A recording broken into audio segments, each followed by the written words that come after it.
Good evening, I'm Father Russ Carmichael, and this is Street Talk. I want to thank you again, all my audience and all the people who follow us. Thank you for allowing me into your house. I hope tonight, and in fact I know tonight, I got another great show for you. My co-host Dominic is across the table, and we got a great guest following the theme that we've been talking about for the several weeks now. Community relations, race relations, and stuff like that. I have with me tonight Representative Brandon McGee. And hope he's staying out of trouble lately, but okay, if he's like me. Got to watch out where you park.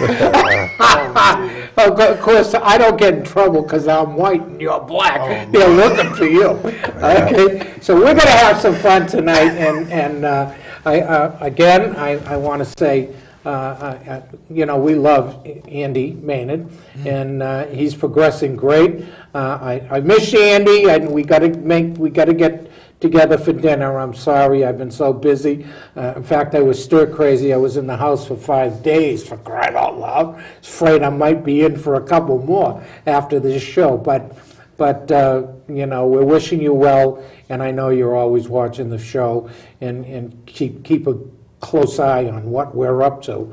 And let me see, who else? Bobby Burlon for doing all the shoveling this week. Thanks a lot, Bob. Darren, you take care of yourself over there. Don't get in any arguments with Bobby. Jennifer Jarvis did a lot of work for us in community relationship over the last week and a half. She did a lot of work, did some advocacy work for some people, and very thankful for Jennifer's work. Let me see. Obviously, everybody here in New London knows, and around the state, we are Passero proud, and we're looking forward to him being the next mayor of the city of New London. And Admiral Papp, thanks a lot for your work with the Coast Guard Museum. Our family's behind you. As you know, I have a whole ton of people in the Coast Guard serving right now, and some retired. And so that's it, and I'm going to get right to talking to Representative McGee. Hey. It's hard, for an old man like me who's got 40 plus years on you, it's hard for me to say. Call me Brandon, please. Brandon is fine. I mean, please. God bless Thanks for having me. Thank you. You remind me, my brother was a young politician when he started out. I come from a heavy political family from Massachusetts. No, you don't. We didn't know that.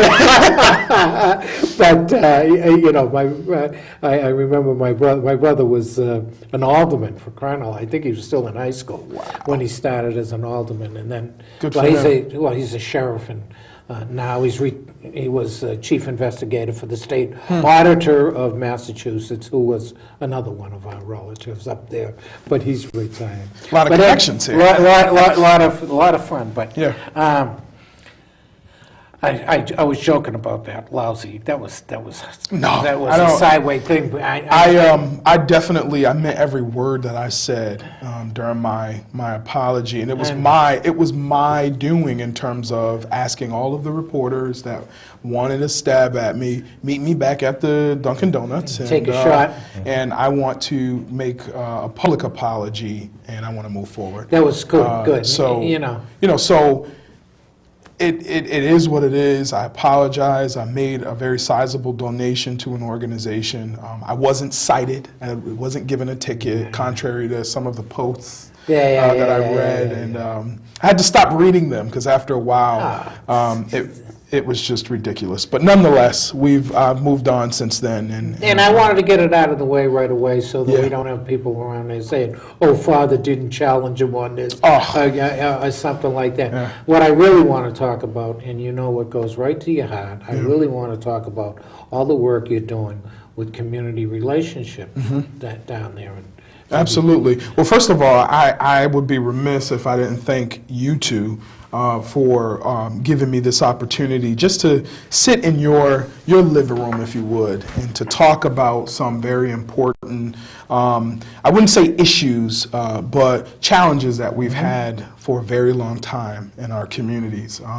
And we talk a lot about race relations, but I think you outlined something that's very important, that's community relations.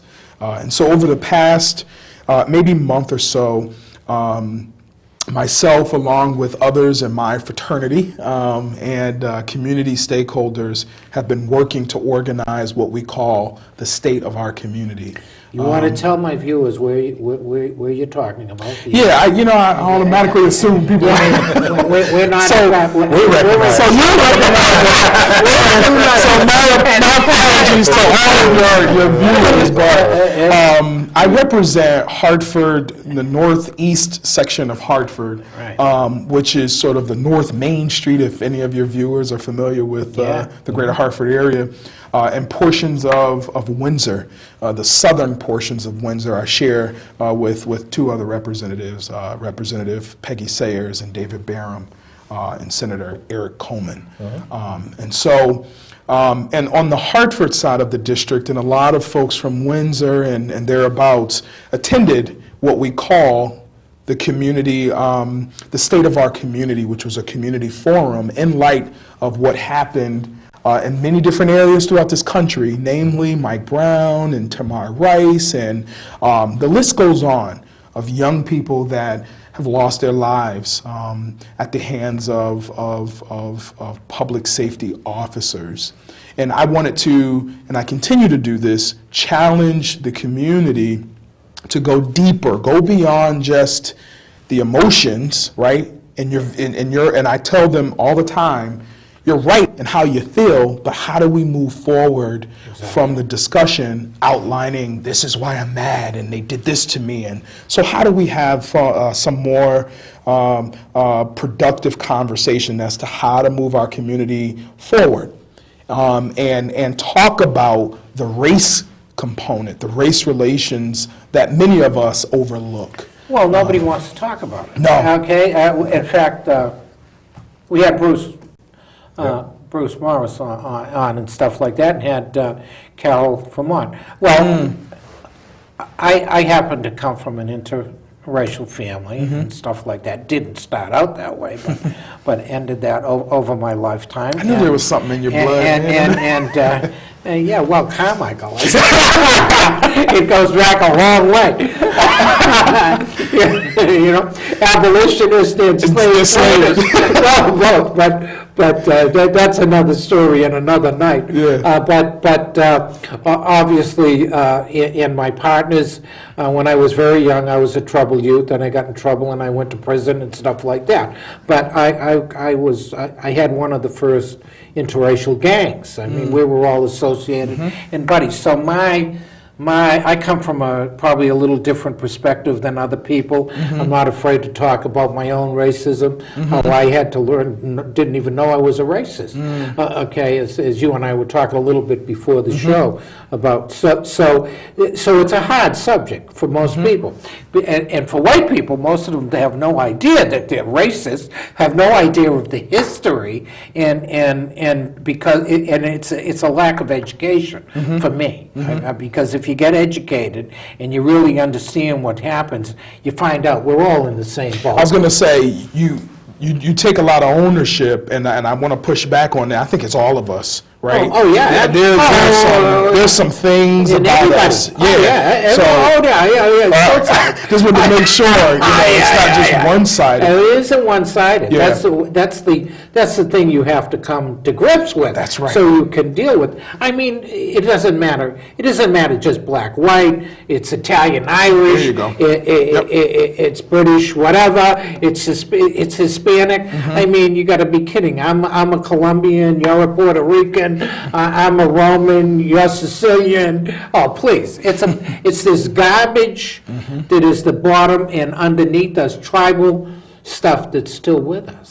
And I think you mentioned something earlier that triggered a thought, and going back to the community conversations that we've been having in Hartford, and there have been conversations throughout the state on just race relations, right? Right. And a lot of the community groups sort of riding the momentum of what happened down in Ferguson, New York, and Florida, and wherever else. But the point that I want to make is, oftentimes, as a community leader, African American, we tend, I'll speak for myself, tend to shy away from calling out the ills of the black community. And for whatever reason, and that is, the education system, economic development, those are the types of things that now I'm comfortable with saying, look, community, we all need to do something more than what we've been doing. And that is, for the most part, I think, just doing a lot of angry talking, not everybody, but a lot of us. And how do we move this forward, but work in tandem with other people that may not look like you? And so how do we move that forward? And so what I began to talk about right before we came in is that my faith, right, has really driven this idea of racial reconciliation. And if we don't ever address that and achieve that, I don't think our communities will ever progress in the direction that we're all fighting so hard for us to sort of be at and to move forward. And you don't have to be this faith-driven person. No. I'm not trying to proselytize everybody to be a Christian or a Jew or what have you, but reconciliation of races, that's key. Well, it was an interesting part of what we were talking last week. We were talking about Prudence Crandall, and we were talking about the abolitionist movement and Prudence herself and several people within that, how faith was really the basis. That's right. For looking at equality. So there was a large, through that period of the 1800s, you saw that, coming out, that, that was really a guiding force for people as far as looking towards equality and realizing that, this is what we wanted to push forward for. I agree. You have to touch on your humanity. If you can't touch on your humanity and understand that we're all brothers and sisters, you lost it. Yep. Okay, you need what, I don't care what religion you are, I don't care if you're non-religious or anything. You have to understand scientifically we are all tied together and come from the same damn place. We come out of the muck and mire, whether you believe in evolution, I don't care what it is, but you need anybody to understand, they need to stand. We all bleed red. We're all basically the same makeup and everything else like that. Now, if that doesn't take, because one is tanned and one is pink, is ridiculous, okay? Green or anything else. And if you can't, you need to get to that understanding. And there is a history, there is a brutal history of what we have done in the United States, the black people. Brutal. Different than any other country, okay, the way we did it. White people need to maybe, I don't know if they should own it, but they gotta understand it, okay? Somehow they need to understand this is what happened. No, I don't walk out of my house afraid to go in my neighborhood.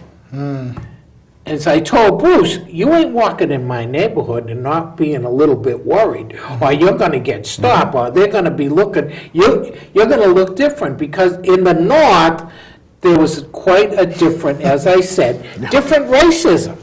Whites don't understand in the North that they're racism, because they never, for the most part, the majority, never had the intercontact with black people. That's so true. And that is a northern racism that exists that they don't even want to talk about. And when it came to jobs and stuff like that, some slaves had better, way back when, if they learn your history, some slaves were better off than the Irish folks that come over here, to all our land. They were in worse situations than slaves. So they had to be taught that the one thing that they had, supposedly, that was better than a slave, was they were white. Wow, like white skin's gonna make you more intelligent? No, it ain't. It doesn't mean you're smart, but But in a perfect world, that will be awesome, right? That thought process, that framework.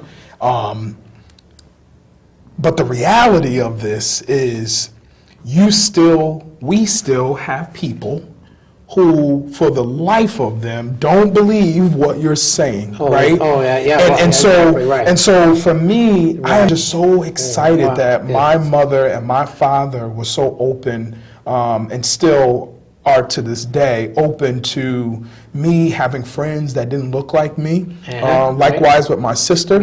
And as I told you gentlemen earlier, I went to school in Canton, Collinsville, okay, where there were some wealthy folks. And here you have this little North End boy waking up at 4:30 in the morning to get on the school bus to travel over the Avon Mountain. But those were some of the most memorable experiences I had ever made. And I still remain in touch with them today. White friends. I'm talking about guys that are so white, they're like, where's Hartford again? You know, like,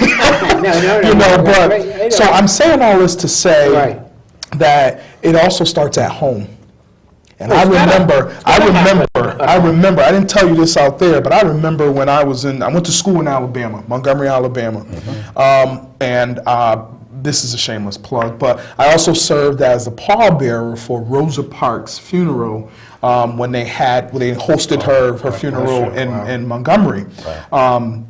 That only happened because I was a part of the NAACP, National Advancement for Colored People, Association for Colored People, and I was the president for the Youth and College Division for the state of Alabama. Nice. And so that's how that opportunity came. But I remember I dated a young lady, Caucasian woman, her father, I don't know if he was a racist or not, but I know he didn't like me.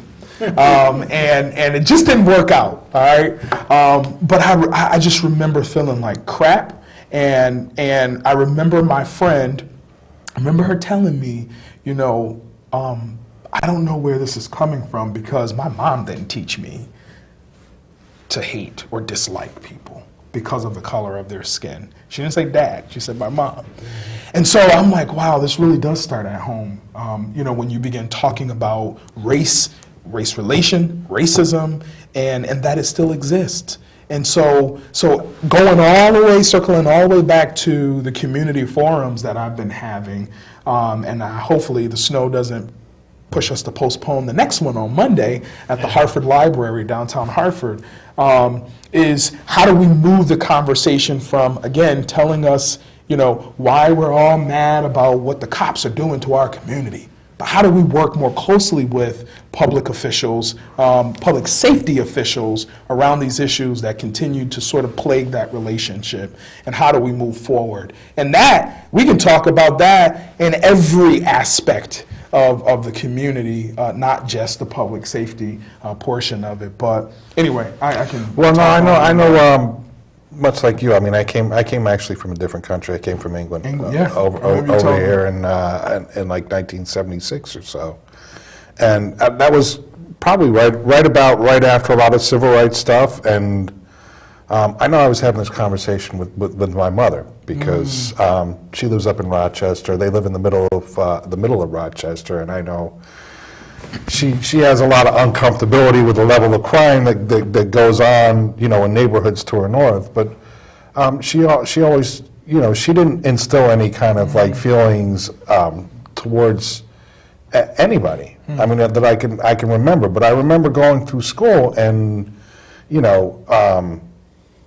looking, you got an idea of where like the pockets of different races were, even within your city. I grew up down in Norwalk, and we lived in East Norwalk towards the Westport like border. But if you went across the bridge in the South Norwalk, that was where you were afraid. Now, I mean, I went to work like down there, and I worked in the middle of that area, and so I mean, I always.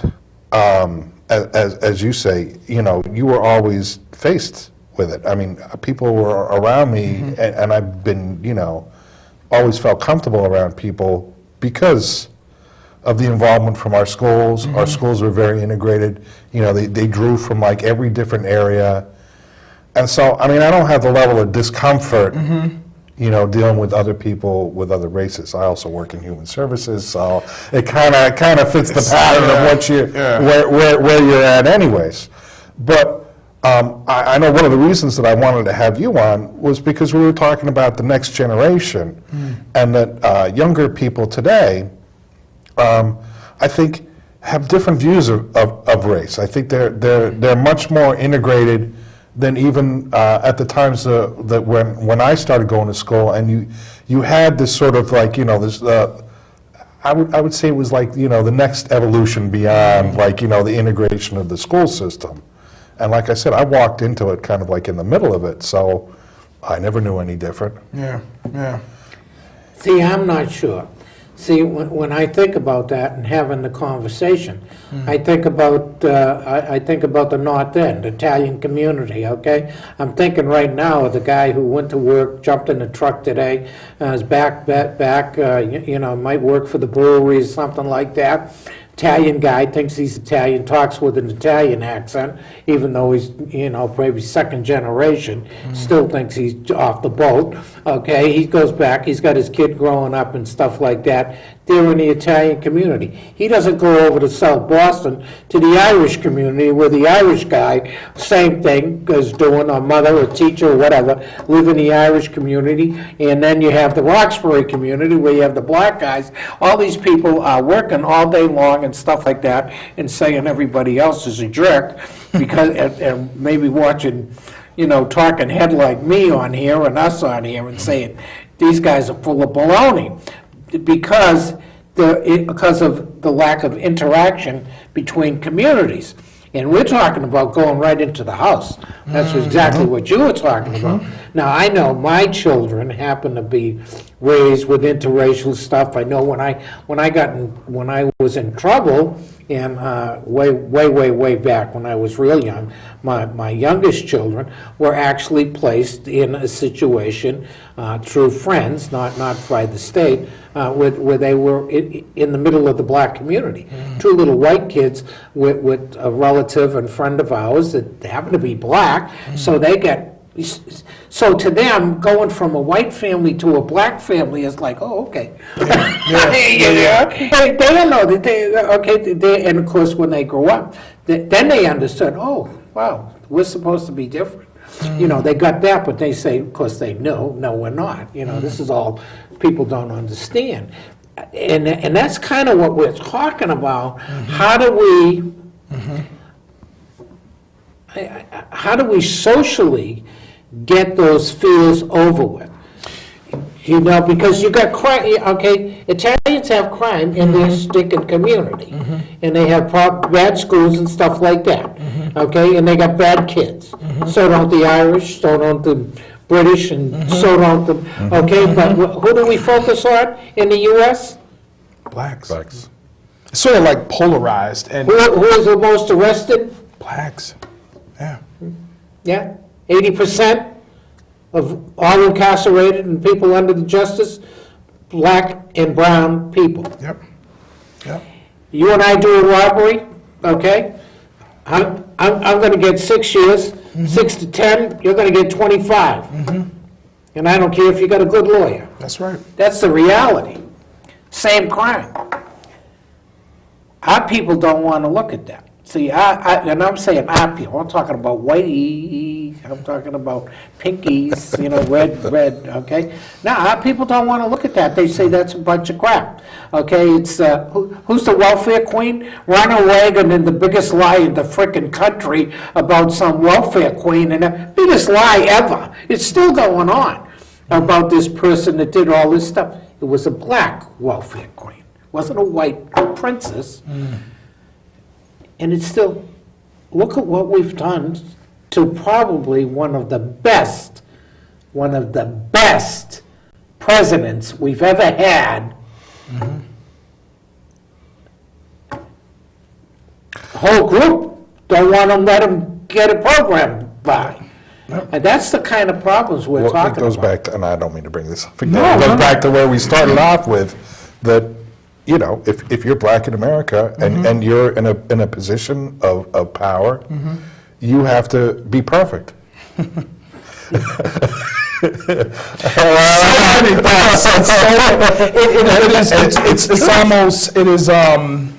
It is very, I don't even know how to verbalize or at least put some words on the feelings that I have. They're all good, but it's really just figuring out if I could share with you the struggle that a black leader has. And I don't know if Bruce talked about it or anybody else, but there is a sense that, most times you got to make sure you're together, right? Because you're I don't even know if it's a higher standard or it's just like, okay, let's see what you really have. Yeah, I'm going to wait for your mistake. Yeah. Are you really that smart? Hey man, how come you ain't talking like you come from the hood? But my thing, right? So my thing is, I never want to get to a place where I allow for that to drive sort of how I interact with people and stay focused on sort of the issues at hand. And I constantly remind myself why I got into this public sort of service, this life. Mm-hmm. That now it's public, right? Yeah, right. And you live in the glass. Yeah, I live in a fishbowl. You certainly do. Right, and so for me, I just got to constantly remind myself, but I can't be naive to many facts, that my people have struggled for so long. How do I help one to say, look, this has been a problem, it's been generational, poverty has been here, and how do we change sort of the tide here and move forward and not create people that are hating other people because of, look where you put us. Look where we are now. Education system is still where it is. Who's controlling it? Look, all the businesses are moving out. What's happening in these distressed areas? So these are the constant struggles that many legislators and even elected officials throughout anywhere, municipalities, whatever, they're faced with every day. Yeah. And sometimes we don't have an opportunity, and that's why I appreciate this, to really talk candidly about the struggles. Many of your folk, you mentioned it already, President Obama, right? Have every single day because of the color of your skin. And you have to be careful, though, not to become jaded and know that not everybody is what you're thinking in your head. Prudence Crandall is a white folks book. Yep. That's what I said to Don. To Don, yeah. Okay, I said to Don Williams, who wrote that book, it's a black story, but it's white abolitionists. Yeah, right. It's a book that every white person should read because of the history. It's our book. Yeah. You and me. Yep. It's a black-white book. It's just like Stokely's You and Me. I got a call coming in here. Good evening. You're on Street Talk with Father Russ and his guests. Good evening. This is Dennis from New London. You're going to have to forgive me. I met your guests before I left the studio, and since I'm old, probably older than you, maybe not that old. Representative Brandon McGee. Brandon, okay. I have a question for you. I was trying to figure out how to ask Brandon this, but now I hear what you're talking about. It makes me feel a little more comfortable about it. I'm just wondering how he feels, or how other black representatives or congressmen or whatever feel about how many people do they think in the black community vote for you just because you're black? And if that's the case, does it bother you? That's a question that I'm not certain if I don't have. mean any disrespect. No, please. That's disrespect. That's a legit question, because that's the same question many Americans asked after President Obama was voted in the first time. Oh, you folks only voted for him because he was black, and that's not true. In my community, I can't speak for all black people. I'm just one of many, but there were African Americans and West Indian folks, Jamaicans, who did not support me my first time around, because there was this thought process that I'm too young. I was 28 when I ran the first election.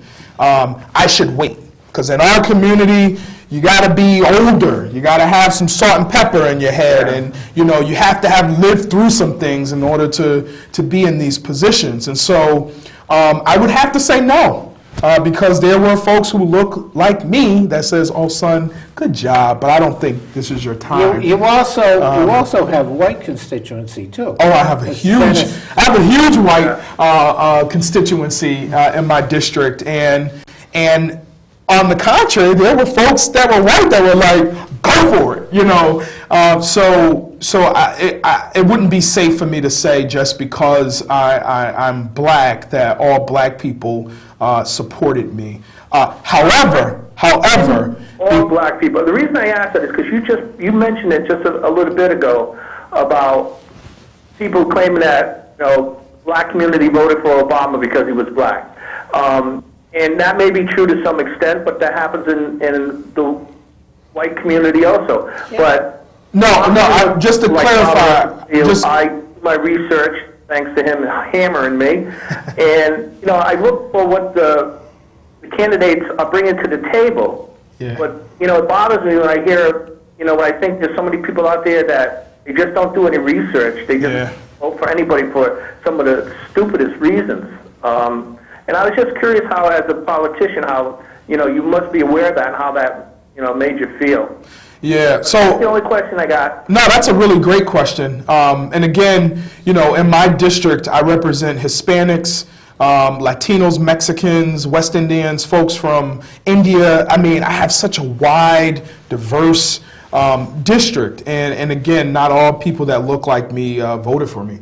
Like I said, you must have done something right because you got voted in again. So. I hope so.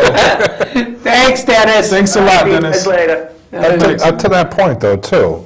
It's a great question, though. In some areas, question.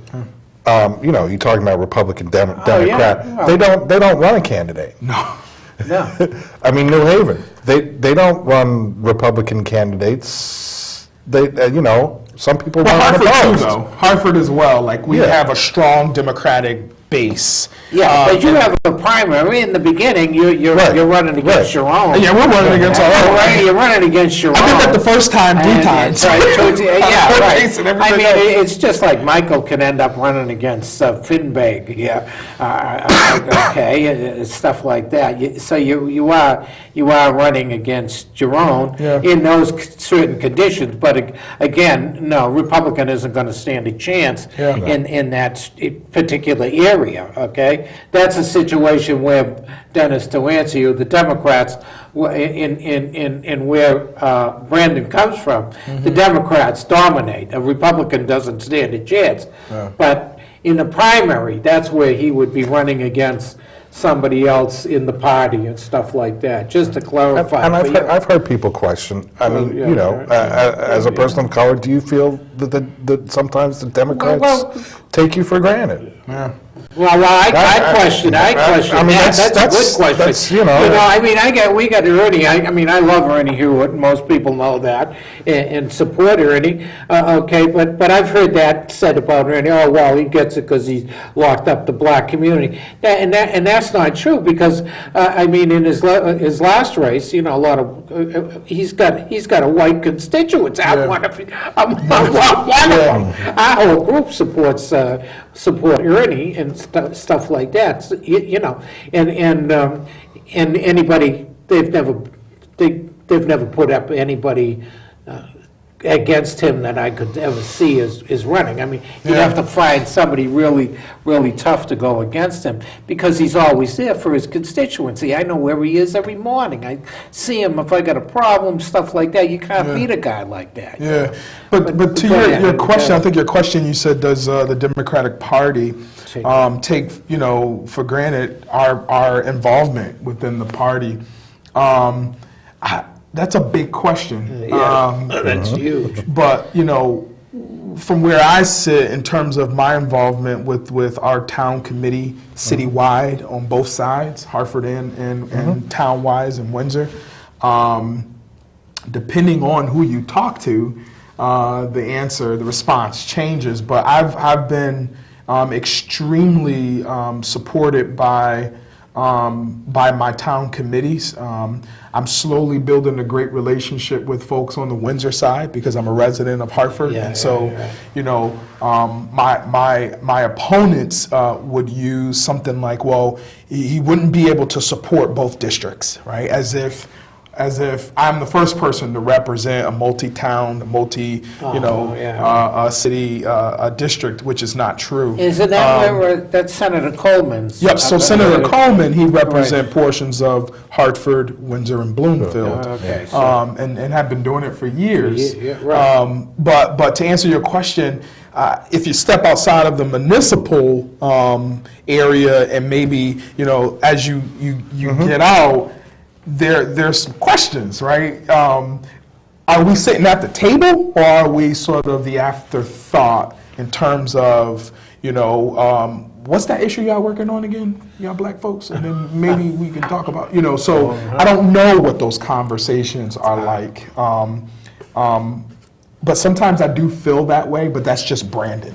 I can't, you know. There's no, it's like you're saying about like being up here in the north. You just don't know.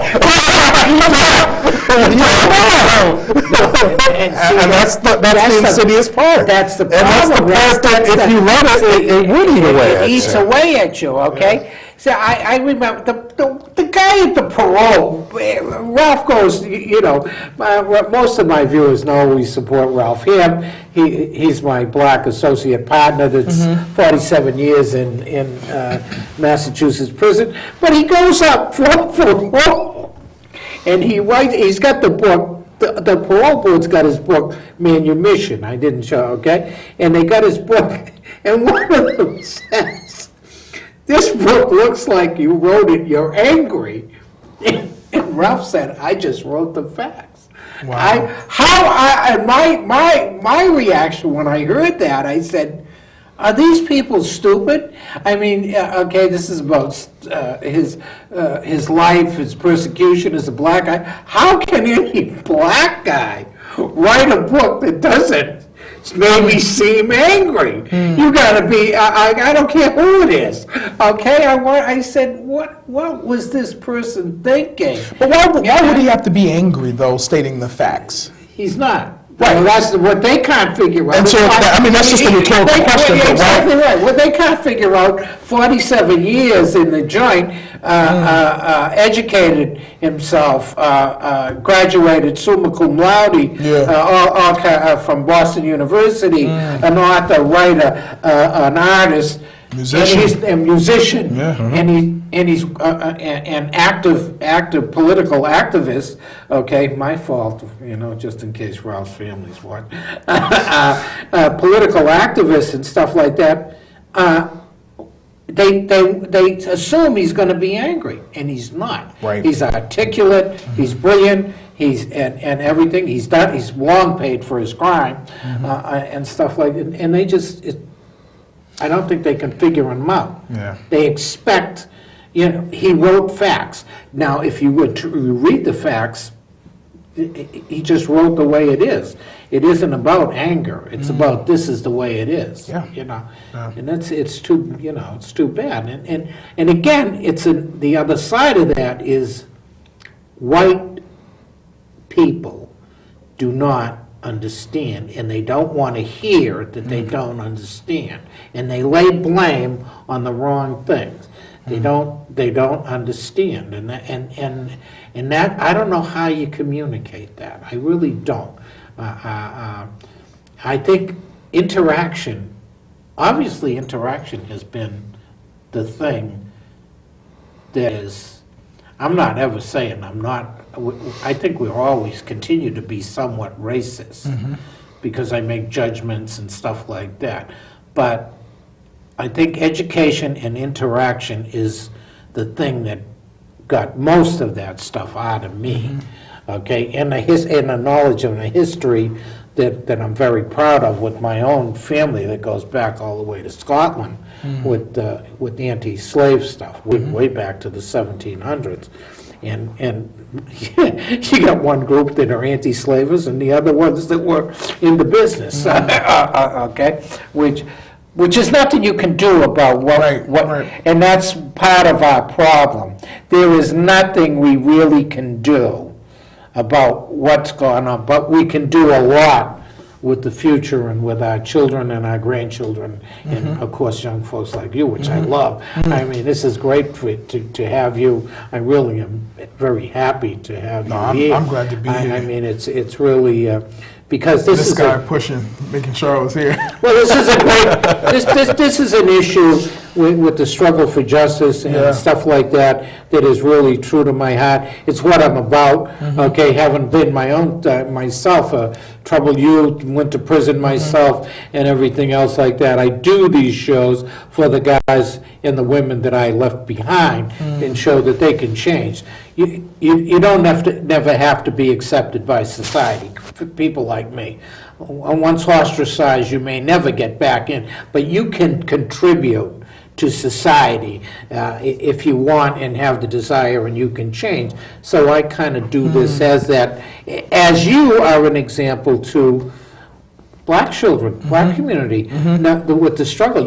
I know that you're in the bubble, and you've got to deal with the bubble.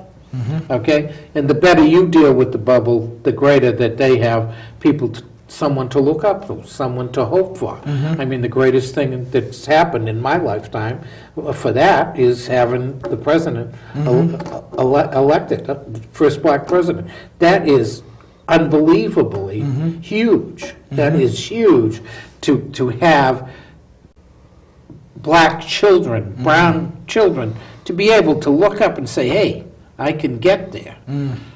I mean, I don't really think white folks understand that kind of stuff for the most part, but I might be wrong. You mentioned something about reentry and all of the work, and I appreciate you being extremely transparent about the history, your life, and how you've turned it all the way around, and you're providing, these platforms for us to talk and writing books and doing all this stuff. But I think about, and I'll use my name, the Brandons of the world that have messed up, right? They have this ticket on their life now, this rap sheet that's saying, you don't want to mess with him, right? And they're not able to secure any employment to take care of their family.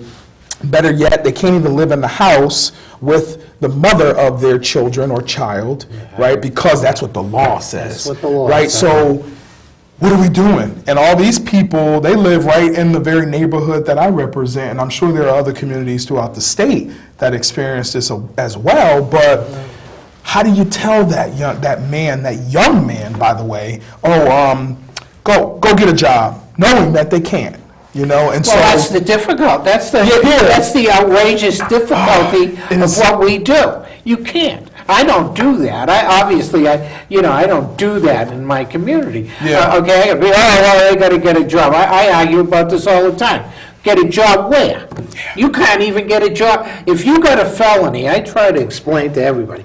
Once you do, I try to tell young kids, look, once you get a felony, you don't have to go to jail. You can just go on probation, but you just destroyed, that is a life sentence. Yep. You ain't gonna work at McDonald's. But here's the thing, and I want your viewers to hear me out on this one, because I could hear folks saying, well, they did the crime, right? If we're saying that now we want, we don't want, but now you have this opportunity to re-enter into a community, become a productive citizen, right? How else can that person, that Brandon, how else can he do that and not have an opportunity to provide for himself and his family? You need a job. You need a place to stay. You need, so I'm excited about what the governor is talking about in terms of the Second Chance program. Second Chance is wonderful. And providing my biological father, because I affectionately call my godfather Dad. My father passed away on graduation day when I graduated from college in Alabama. Lived a very rough life, but he was a great father. But he was in and out of prison. So he lived out recidivism, right? In and out, but could never get on his feet. for various reasons. And so what are we doing for those types of guys? And there are thousands that are getting out, being released. Well, I have the same problem because this is personal too. I have Yeah. a stepson who was in the same situation. He just actually went back in January. You know, he's had his difficulties in getting his life together. Yep. Do you want me to answer that, or you want? No, I don't. Finish. So, but the one main problem that he had was when he got out. I mean, even though he could get, you know, under the table jobs and other things along those lines, Yeah. is to be able to secure, you know, a decent job or it's something where he could be productive within, and he lived on the marginal end of things all the time, and you know, yeah, to be able to get your records expunged. Yep. So that, you know, it takes away because, you know, part of what we talk about with the juvenile sentencing, Or the lengthy, yeah, is that, you know, really well and truly, your brain's not fully developed until you're 26. So you have like this Jeez. risky, you're Good evening, you're on Street Talk with Father Russ and his guest. Hi, Ray. Ray, is that it? You can't, yeah, got, That's not right. oh, that, hello, you gotta turn that TV down or off. Okay, hello? Hello? They're gone. Hello? Yep. Oops, he lost I himself. lost it. Oh, I lost you.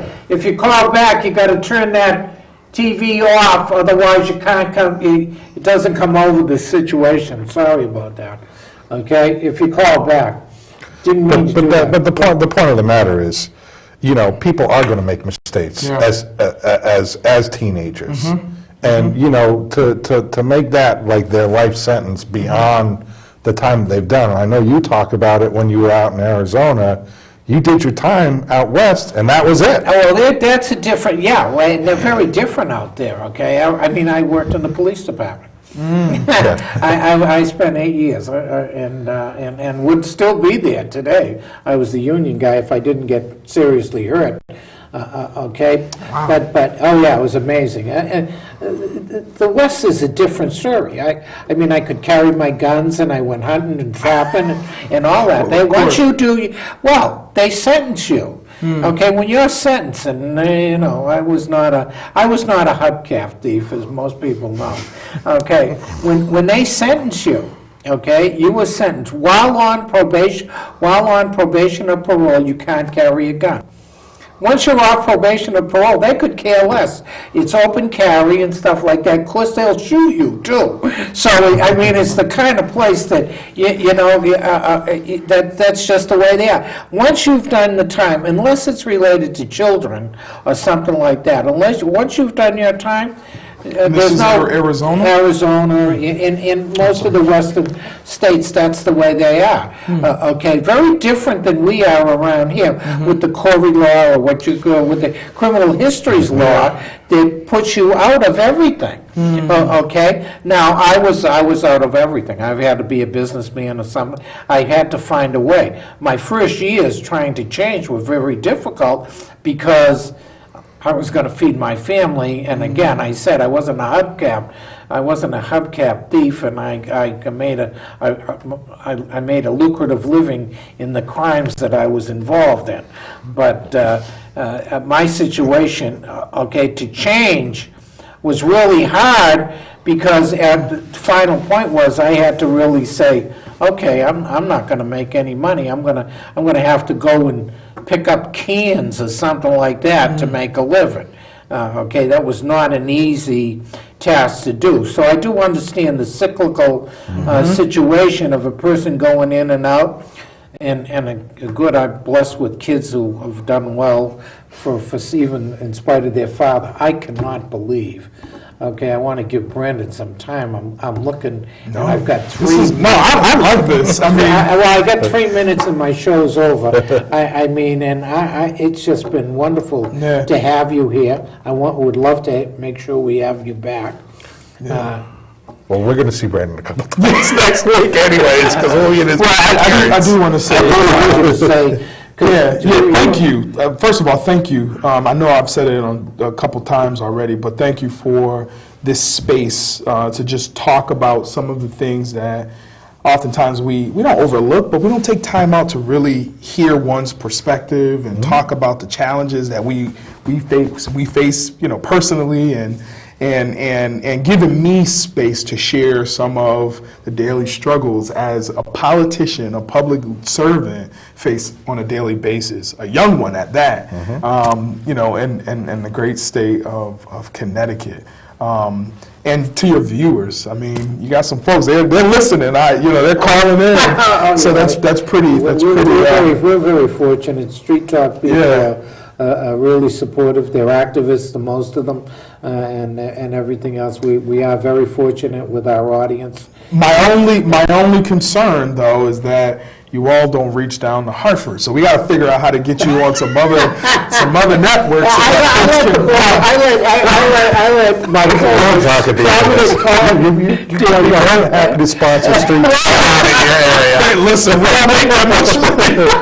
Not our house. But no, It's thank public you. access. Thank you so much. Bless you, God bless you. Hey, thank you. Next week, do we know who we got next week? Yeah, we got my wife's boxing coach. Oh, yeah, boxing. We're gonna Nice. Tyler's going to talk Talking about boxing. how Okay. she does scholarships for Scholarship funds for foster kids. kids. Yes. Make sure you tune in, and I love you all. Okay, take it easy, pray for me, I'm praying for you. Thank you.